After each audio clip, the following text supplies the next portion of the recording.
Yeah. By asking this question, you're actually giving people agency, right? Mhm. Because you're effectively asking them, look, tell me what you don't want to do to make sure that I will not expect it from you. Welcome back to Cardcast, the podcast where Milan and I take a card at random from a deck of cards just like this. A deck of cards that Milan has created and produced. So they're very tactile, they feel lovely. You should get a set. Let's shuffle the deck and see what pops out.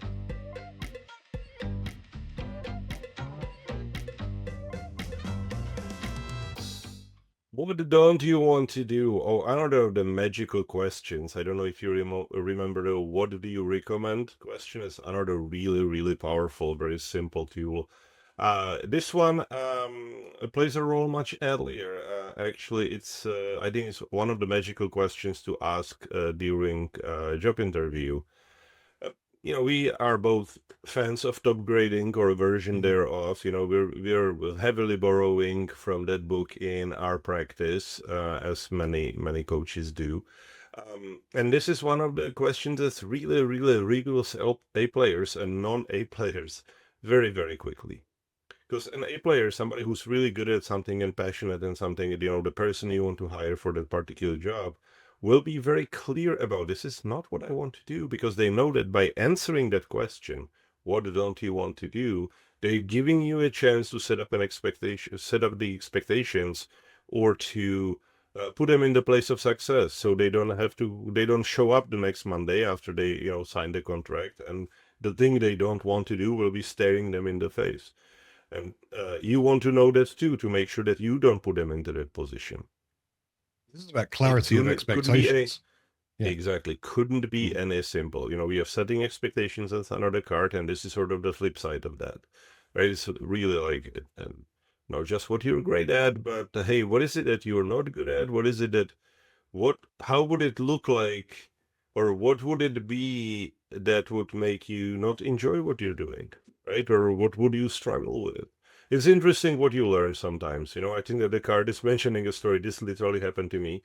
So I'm Yep. sitting Mhm. there during an interview, and it was before I even did the top grading, and earlier in my career, and I'm asking this lady, so what is it that you're not very good at? And she says, yeah, I just hate the detailed and tedious work. And I'm like, you're interviewing for a bookkeeper position.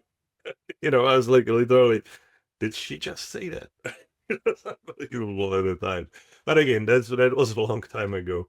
And just asking that question just reveals a lot and tells you, hey, does the person know how they answer, not just what do they answer, what they tell Yeah. you, but hey, are they very clear about what they don't want to do? Because that's a flip side of what they're very good at.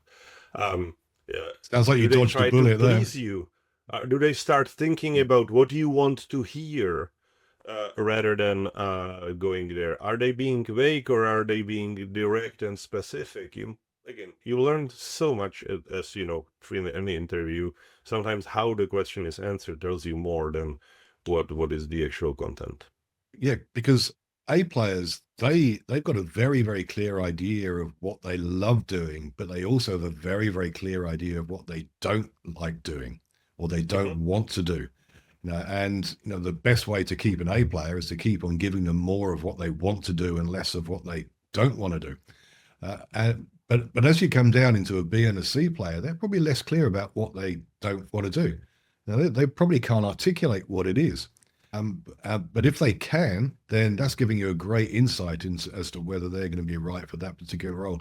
I'm just thinking back onto scorecards, and maybe there is a merit in introducing this don't want to do list into a scorecard.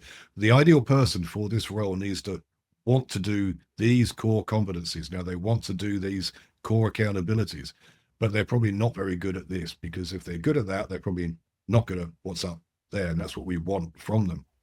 Yeah, in our break between the episodes, we were talking about a future episode when we'll be talking to Norman Wolf about sort of the human in the machine Mm. uh, card. And yes, some of the cards are not chosen at random, because when we bring a guest, we don't want to shock them with talking about something. Um, and what he is talking about a lot is the concept of choice, right?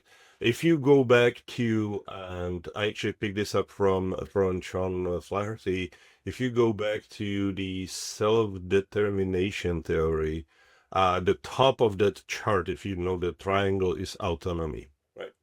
Yeah, And yeah. by asking this question, you're actually giving people agency, right? Because you're effectively asking them, look, tell me what you don't want to do to make sure that I will not expect it from you. And Yep. if this role does expect it from you, now you have a choice, right? You are actually really, and that's what A players want. They want the autonomy, they want the agency, they want the choice to join or not to join. And this is one of the tools how you can do that. Like let's set up the parameters, right? And this is your chance to tell me what will not fly, so we don't find ourselves in that situation. It's a incredibly powerful little question. I think I know how you're going to answer this next question from me, isn't it? How do you detect when someone is answering that question, give you the answer they think you want rather than the real true answer? Because some people are just desperate for jobs. They're desperate to get the next role, and they're going to tell you whatever they think you want them to say. How do you detect that? Very easily. In the tone, No, in you the just body feel it. language? It's obvious. It's so Yeah, freaking obvious, right? it's in the body They language, start isn't it? thinking, Yeah. they Mm. start thinking about it for a while. They maybe are like, I don't know, then they give you sort of the blank answer. Right. I remember the very old joke, like, of the, what's your weakness? Well, I'm really honest. That's not weakness. Well, I don't give a shit what you think. Uh, that's a similar example. So sometimes, well, I'm not very good at, leaving on time. Like, Yeah, really? yeah, yeah, You just say that's another textbook example of a bad answer. yeah. But Mm. trust me, you ask that question, you will know whether you're getting honest answer or not immediately. You know, and if you have any doubt about the answer, then you're probably getting bullshit. Yeah. Yeah. What was that great quote? I can't remember what it was from. I'm sure you'll know. If there is any doubt, there is no doubt.